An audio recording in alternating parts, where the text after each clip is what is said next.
Cosmology, from A to Z, by Styx. At first there was a point of infinite density, the seat of all space-time, matter, and energy, a number unknown as dimensionality, bursting with potential of all that was to be. And as cosmic destiny unfolded its course, our singularity exploded from its source. One point, one word, a universe. First from light came substance, and then the reverse. Here cosmologists agree with Genesis verse, though opinions differ on what caused the first star from hydrogen to helium burst, from that nebular limb in potentia immersed. But the absence of fusion would have been life's curse, so be glad stars went on using it for many lives, eventually making all the things that bees need for their hives. Carbon, nitrogen, and oxygen my memory revives, for everything lighter than iron on the binding curve strives to form with large enough furnaces nature provides. But bigger elements with a more complicated size aren't born in the cozy pressured warmth of a star's insides, but instead are formed as particles violently collide at speeds closer to that of ever-elusive light. When nova explode, roaring brilliantly into the silent night, heavy elements are strewn through space like sparrows caught in scattered flight.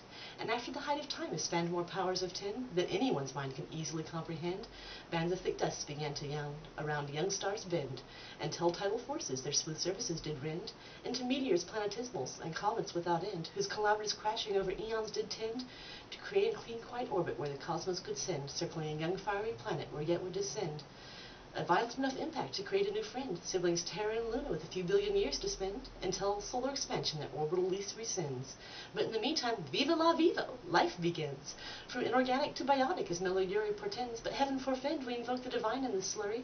Improbable isn't impossible, so be not in a hurry to designate one engineer, architect, and jury, responsible for life in all of its complex glory. For energy and chemistry the keys to this story, and life started off much simpler. Permit me to bore ye? Early cells weren't the same, the membrane was plain, and RNA was the information lorry.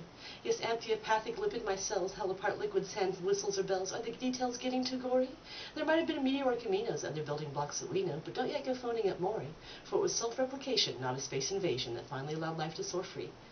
Thus reproduction begins in history, my friends, with a simple act of mitosis, and at life's front end there was no need to defend, because we all ate by osmosis. But soon was eat or be eaten, unless fate was beaten by encouraging endosymbiosis. So began organelles, mitochondria, if not vacuoles. I'll expose this truth to your mind, how the cells improved throughout time as fitness imposed it, and as selection pressures refined, tissue streamlined, e.g. vascular hoses.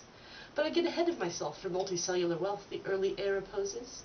So to enrich the atmosphere with oxygen, my dear, first came the forebearers of roses, and all that botanical kin, photosynthesis was in. Though the pioneers died of O2 overdoses, their descendants remained to be mutated but much the same, eventually spawning all the pairs of Moses. Or was that Noah again? It's all the same in the end. After all, the Bible's just free and fictional poses. With its carnivorous memes and contrary themes, it's best viewed in the context of showbiz.